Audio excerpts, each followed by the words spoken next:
प्रेम से बोलिए श्री सद्गुरुदेव भगवान की जय।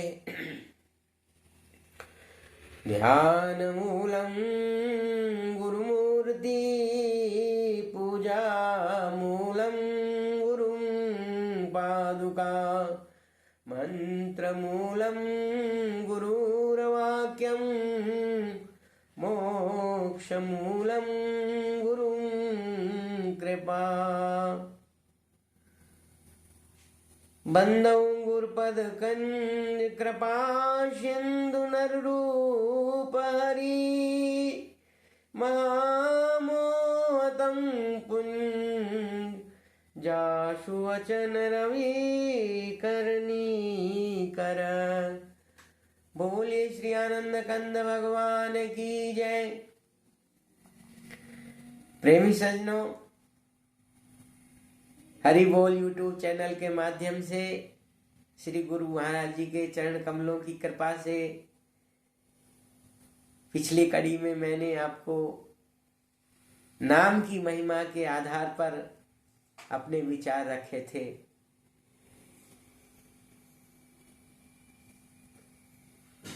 तो कुछ जो है वही प्रसंग कुछ अधूरा रहने के कारण आज भी मैं उसी प्रसंग पर प्रकाश डालूंगा। सज्जनों,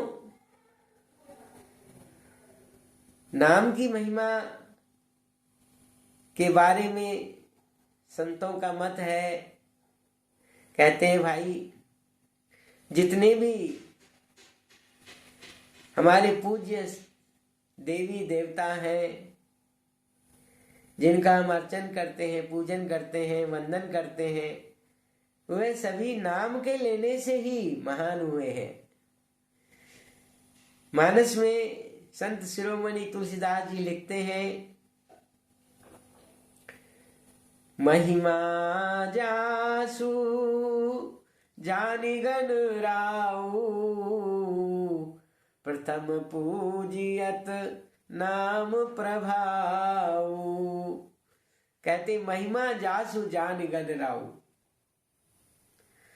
गणेश जी महाराज जो सब देवताओं में पूज्य हैं, प्रथम पूज्य हैं, कहते हैं वह भी कैसे महान हुए, कैसे प्रथम पूज्य बने। महिमा जासु जान गण राऊ, उस नाम की महिमा को जान करके, और कहते हैं महान हुए महिमा जासु जानि गण राऊ प्रथम पूजियत नाम प्रभाऊ।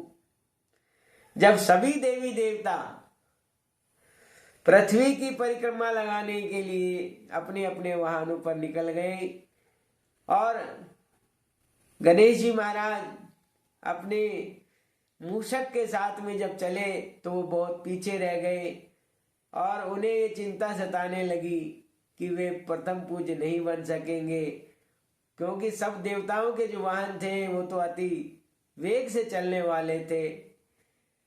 तो मार्ग में नारद जी उन्हें मिलते हैं और नारद जी उनकी चिंता का कारण पूछते हैं। तो नारद जी से जब गणेश जी बताते हैं कि मैं ऐसे प्रथम पूज्य बनना चाहता हूँ, लेकिन मेरे पास में मैं पिछड़ गया हूँ, तो नारद जी ने उनको यही कहा कि भगवान के नाम का स्मरण करके और शंकर भगवान के पास चले जाओ, आप ही प्रथम पूज्य होगे। तो भगवान श्री गणेश ने प्रभु के नाम का स्मरण किया और जाकर के और भगवान शंकर के पास उपस्थित हो गए।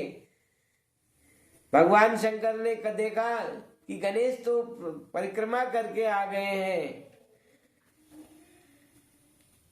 तो सज्जनों,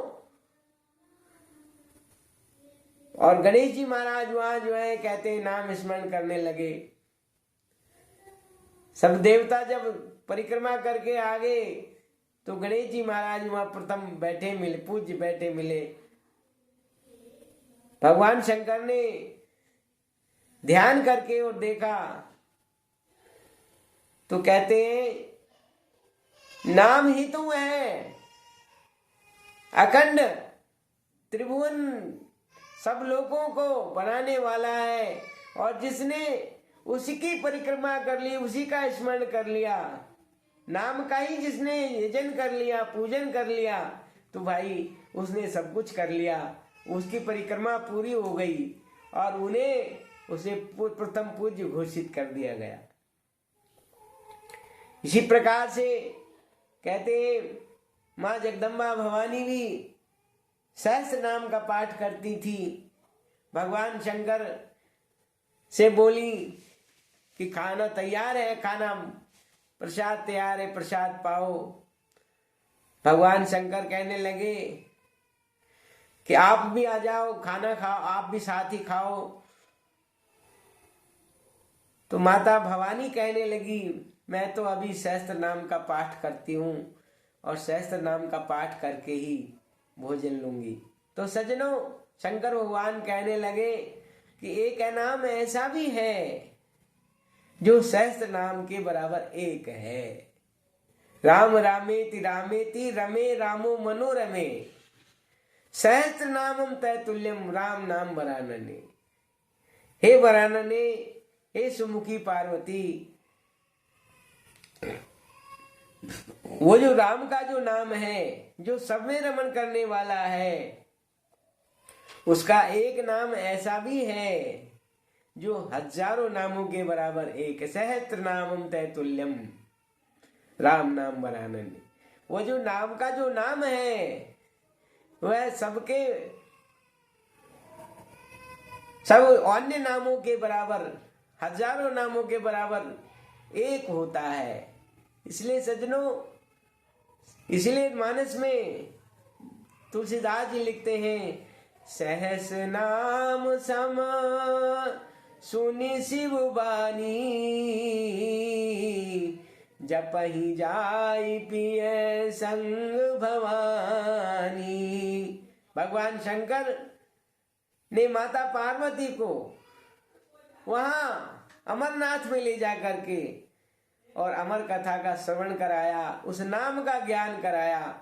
और तब से भगवान शंकर कहते हैं माता पार्वती के साथ उस नाम का स्मरण करते हैं, भजन करते हैं। सहस नाम सम सुनि शिव बानी जपिए जाई जही पिय संग भवानी। इसी प्रकार से श्री हनुमान जी महाराज कहते हैं, उन्होंने भी भगवान का नाम स्मरण करके, नाम जान करके और अपने बस में भगवान को कर लिया। पावन नाम जपा हनुमानु अपने बस करि राखे रामू। भगवान को भी अपने बस में कर लिया। कहते एक बार जब भगवान का राज्याभिषेक हो रहा था तो उसमें एक राजा ने विश्वामित्र जी को प्रणाम नहीं किया और विश्वामित्र जी जो है बहुत नाराज हो गए, भगवान की सभा को छोड़ करके और जाने लगे। तो भगवान ने उनका नाराज होने का कारण पूछा। उन्होंने कहा कि आपकी सभा में इस राजा ने मेरा जो है अपमान किया है, मैं यहाँ से जा रहा हूँ। और सज्जनों, जब उनको पूछा गया कि भाई अब आपने क्यों प्रणाम नहीं किया, तब उन्होंने नारद जी का नाम लिया कि नारद जी ने मुझे ऐसा कहा था कि आप विश्वामित्र जी को प्रणाम मत करना। तो सज्जनों, भगवान ने स्वयं विश्वामित्र जी से क्षमा मांगी और कहा कि प्रभु आप जो कहोगे मैं इस राजा को दंड दूंगा। विश्वामित्र जी ने कहा कि मुझे इस राजा का कल शाम तक सर चाहिए। और वो राजा जो है चला गया, वो भाग गया। और भगवान ने, नारद जी ने कहा कि अब तुम्हें कोई बचाने वाला नहीं, अगर बचा सकता है तो तुम्हें माता अंजनी बचा सकती है। अंजनी वहाँ माँ अंजनी के पास जाओ, और अंजनी के जब तक तुम्हें रक्षा का आशीष न दे दे, आशीर्वाद न दे दे तुम्हारी प्राण रक्षा का, तब तक जो है तुम उनके चरण मत छोड़ना। तो वह राजा जो है कहते हैं माँ अंजनी के पास पहुंचे और माता अंजनी के चरण पकड़ लिए और कहा कि माता मेरी रक्षा करो। माता ने आशीर्वाद दिया। कहा कि फिर कारण पूछा तो कहा माता ऐसे ऐसे एक राजा जो है एक मुझसे अपराध बन गया है और भगवान मुझे मारना चाहते हैं। उन्होंने अमोघ बाण मेरे को मारने के लिए छोड़ दिया है और मेरी रक्षा करो। माता अंजनी ने श्री हनुमान जी का स्मरण किया और अपनी बात बताई कि हे पुत्र, मैंने इस राजा का रक्षा का आशीर्वाद दिया है, इसकी प्राणों की रक्षा होनी चाहिए। उधर तो भगवान का अमोघ बाण आ रहा था और इधर हनुमान जी रक्षा के लिए तत्पर थे। भगवान का अमोघ बाण भी जो है श्री हनुमान जी की भक्ति के आगे, नाम स्मरण के आगे वह कुछ नहीं कर सका। अंत में नारद जी ने जो है जा करके और उस स्वास्तिक राजा को कहा कि राजन, जा करके अगर प्राण बचाना चाहते हो तो विश्वामित्र जी के चरणों में लेट जाओ। विश्वामित्र जी वह अंत में राजा विश्वामित्र जी के चरणों में जा करके और लेट गया और क्षमा मांगी। तो सज्जनों इस प्रकार से उसके प्राणों की रक्षा हुई। तो कहने का तात्पर्य ये है कि हनुमान जी ने भी भगवान के जो अमोघ बाण था उसको नाम स्मरण के आधार पर वापस कर दिया। तो कहने का तात्पर्य यही है, चाहे हनुमान जी हो, चाहे श्री गणेश जी हो, चाहे शंकर भगवान हो, चाहे अन्य जितने भी देवी देवता हैं, वह सब हमारे सनातन धर्म के जिनको हम आज पूजन करते हैं सज्जनों, वे महान कैसे हुए? तो उनका महान बनने का जो आधार है, तरीका है, वह केवल जो है नाम स्मरण है। नाम स्मरण से ही, नाम के तप से ही उन्होंने उस देव पद को प्राप्त किया है और उसी से वो भक्तों का मनोरथ पूरा करते हैं। इसलिए सज्जनों, संतों ने तो बार बार यही कहा कि भाई अगर हम नाम का आधार लेते हैं तो हमारी भी बात बन जाएगी। कहते भाव कुभाव अनख आलस हूँ, नाम जपत मंगल दिशि दस हूँ। कैसे भी भगवान का नाम भाव से कुभाव से अगर हम लेंगे तो कहते चारों तरफ हमारे दसों दिशा में हमारा मंगल ही होने वाला है। संत एक भक्त का दृष्टांत देते हैं। कहते हैं एक भक्तिमती सेठानी थी और नित प्रति वह संतों के दरबार में जाती थी, सत्संग का श्रवण करती थी, भगवान के नाम का स्मरण करती थी और गुरु महाराज जी से प्रतिदिन प्रार्थना करती थी कि हे प्रभु, हमारे पतिदेव को भी आप अपने चरणों में लगाओ। तो गुरु महाराज जी ने एक दिन कहा कि सेठानी, आप अपने घर पे यहाँ सत्संग कार्यक्रम रखाओ जिससे कि सेठ जी को भी सुनने को मिले और सेठ जी को सत्संग में यहाँ लाया करो। सेठानी ने बहुत प्रयास किए लेकिन सेठ जी जो है सत्संग में नहीं आते थे। तो जब घर पे सत्संग कार्यक्रम रखा गया तो सेठ जी का मन तो नहीं था, लेकिन जबरदस्ती सेठ जी को रोक करके भगवान के नाम की चर्चा महिमा सुनाई गई। तो गुरु महाराज जी ने जब देखा कि सेठ जी का तो बिल्कुल भी रुख नहीं है, तो सेठानी के कहने से उन्होंने कहा कि इन्हें जबरदस्ती नाम का स्मरण कराओ। तो एक बार सेठ जी से जब कहा गया सेठ जी नाम का स्मरण करो, तो सेठ जी ने टाल दिया। तो गुरु महाराज वो सेठ जी की छाती पर चढ़ करके बैठ गए। कहा कि जब मैं अब आपको जब ही छोड़ूंगा जब नाम का सुमरण करोगे। तो जबरदस्ती सेठ जी को कहते हैं नाम का सुमरण करना पड़ा। संयोगवश कुछ दिन बाद सेठ जी का शरीर शांत हो गया और सेठ जी की आत्मा को जो है कहते हैं जब धर्मराज के दूत आए तो उन्होंने कहा कि भाई ये तो पहला ही मामला है कि इस भक्त ने जो है सेठ जी ने जो है जबरदस्ती नाम का स्मरण किया है, भाव से नहीं किया है। तो ले जा करके और धर्मराज के यहाँ जब बताया गया तो उन्होंने कहा भाई ये पहला फैसला है, हमें इसके लिए ब्रह्मा जी के पास जाना पड़ेगा। ब्रह्मा जी ने कहा, ब्रह्मा जी के सम्मुख उस जीव आत्मा को ले जाया गया। ब्रह्मा जी ने कहा भाई मैं इसका फैसला नहीं कर सकता, इसके लिए तो भगवान शंकर के पास जाओ, वही कुछ इसका उपाय बताएंगे। भगवान शंकर के यहाँ शिवलोक में गए। शिवलोक में भगवान शंकर ने भी कहा भगवान विष्णु के पास जाओ पार्षदों को। तो पार्षद जो है भगवान विष्णु के दरबार में पहुंचे, क्षीर सागर में पहुंचे। भगवान शयन कर रहे थे।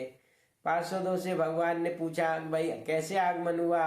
तो उन्होंने कहा जी एक ऐसी आत्मा है जिन्होंने जबरदस्ती नाम का स्मरण किया है, अब बताइए, अब आप इसका फैसला कीजिए। तो वो भगवान विष्णु बोले कि आप सब लोग जाओ, बस फैसला हो गया है इसका, अब ये मेरे पास ही रहेगा। कहने का तात्पर्य भगवान कहते हैं भगवान ने कहा कि जो मेरे धाम में एक बार आ जाता है वो वापस संसार में नहीं जाता है। कहने का तात्पर्य यही है सज्जनों, वह नाम स्मरण के आधार पर ब्रह्मलोक को गया, शिवलोक को गया और अंत में भगवान विष्णु के धाम को गया, वैकुंठ धाम को गया। तो नाम की महिमा, नाम सुमरन की इतनी बड़ी महिमा है, इसलिए हम भी जो है प्रभु के नाम के चिंतन को अपने जीवन में दैनिक आधार पर या जैसे हमें समय मिले उसी आधार पर अवश्य करें, तो हमारा भी ये मनुष्य जीवन जो है सफल होगा।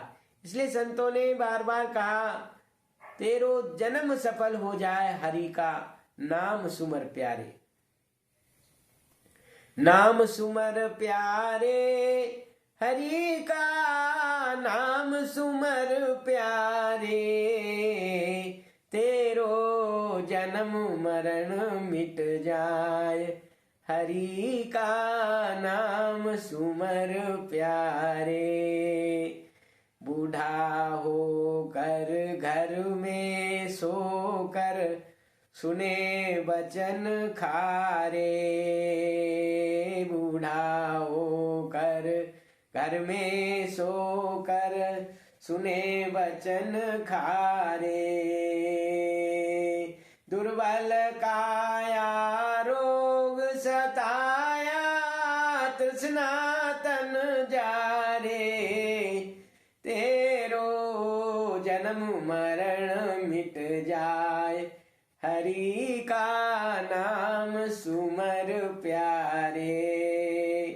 प्रभु नहीं सुमरा बीती उमरा, काल आय मारे, प्रभु नहीं सुमरा बीती उमरा, काल आय मारे। ब्रह्मानंद बिना जगदीश्वर, कौन विपत्ति टारे, तेरो जन्म मरण मिट जाए, हरि का नाम सुमर प्यारे, तेरो जन्म मरण मिट जाए, हरि का नाम सुमर प्यारे। इसलिए सज्जनों, प्रभु के नाम में अगाध शांति है, सुख है, इसको हम जाने और अपने जीवन में उतारें। इसी से हमारे जीवन का कल्याण संभव है। बोलिए श्री आनंद कंद भगवान की जय।